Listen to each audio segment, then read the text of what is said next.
Thank you. Ladies and gentlemen, Secretary Anyo, our dear colleagues from ADR Stratbase, Excellencies, and esteemed colleagues. Good morning, bonjour, magandang umaga sa inyo lahat. It really is my honor to be with you here this morning as we mark the 8th anniversary of the UNCLOS arbitral ruling. Before I get to the heart of my presentation, however, I want to reiterate in no uncertain terms that Canada has been constant and consistent in its emphasis that the 2016 arbitral tribunal ruling is both final and binding on the parties. Most recently, Canada yet again condemned the dangerous and destabilizing actions taken by the People's Republic of China against Philippine vessels on June 17th near 2nd Thomas Shoal. Friends, let me be unequivocally clear. The Philippines must be able to exercise freedom of navigation as well as enjoy the sovereign rights to which it is entitled within its exclusive economic zone.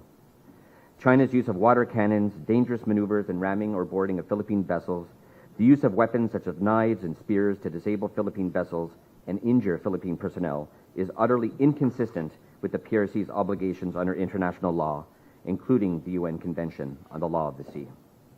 These destabilizing actions jeopardize regional peace and prosperity throughout the Indo-Pacific, and all members of the international community who are committed to the defense and promotion of the rules-based international order have a shared responsibility to call them out.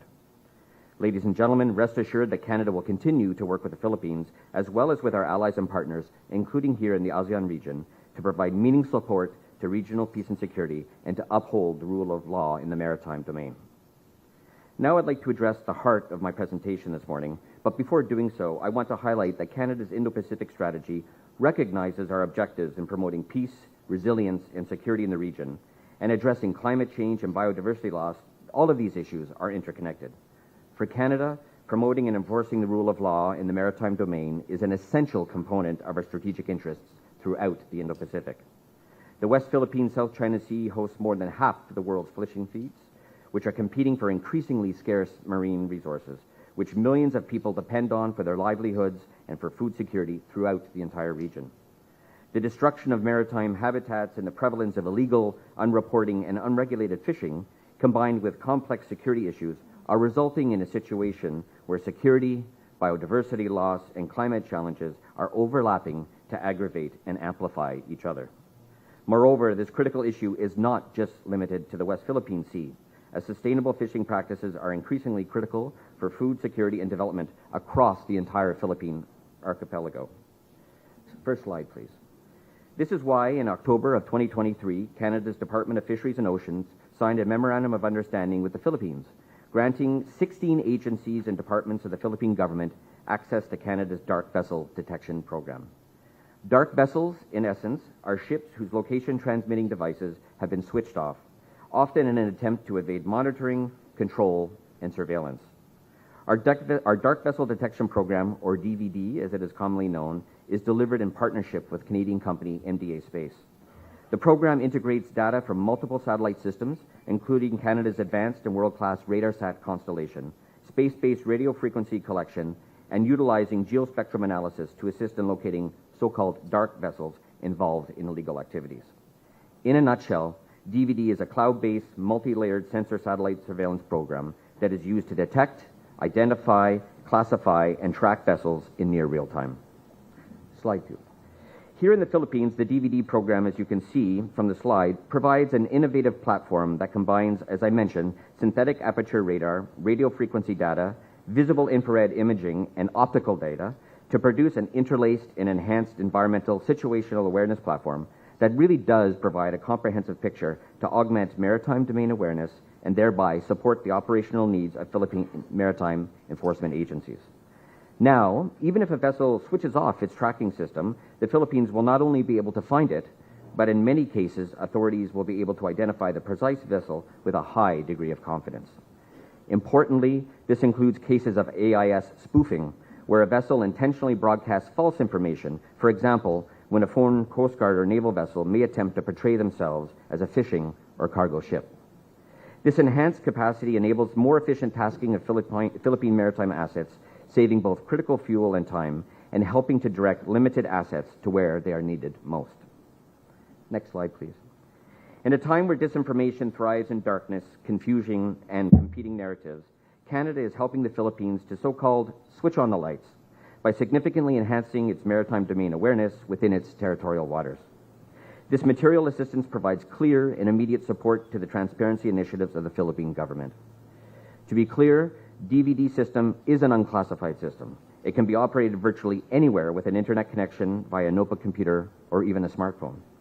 And I am proud to highlight that today, the DVD system is in use across the Philippines by trained frontline operators in Luzon, Palawan, the Visayas, and Mindanao. Indeed, this past April, the Philippine Maritime exercises featured the integration of DVD into maritime operations to complement and enhance other platforms and tools used by the government of the Philippines. And just last week, the Philippine Coast Guard publicly highlighted how DVD program helped them to successfully track the movements of Chinese Coast Guard's 165-meter ship CCG 5901 as it navigated within Philippine waters. Friends, as I have often heard Secretary Centino state so eloquently, sunlight is the best disinfectant. And the DVD program, I am proud to say, helps the Philippine government in its approach to highlighting transparency of illegal actions to protect and defend Philippine sovereign rights.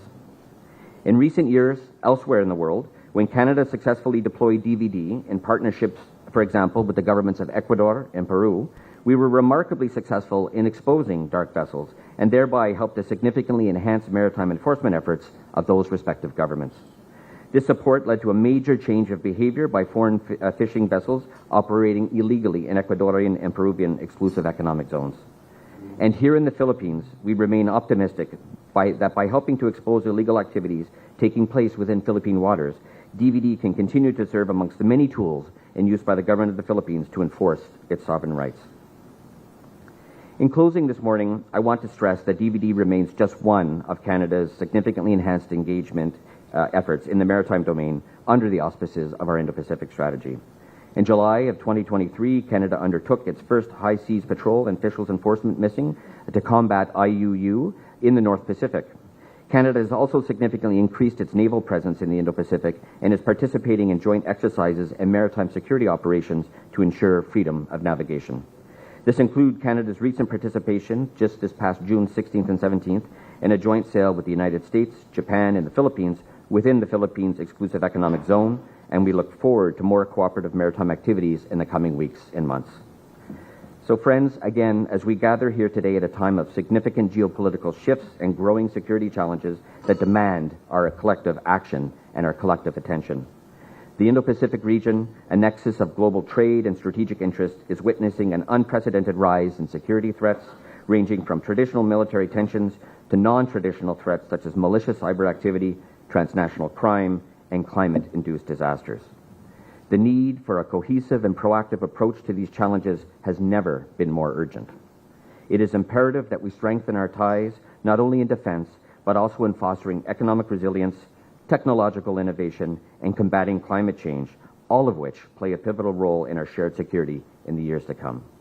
Let us work together to address the security challenges that confront us, leveraging the strength of our partnerships in the spirit of cooperation that defines the Canada-Philippines relationship. So thank you all very much. Merci beaucoup. Maraming salamat, and I look forward to today's productive discussions.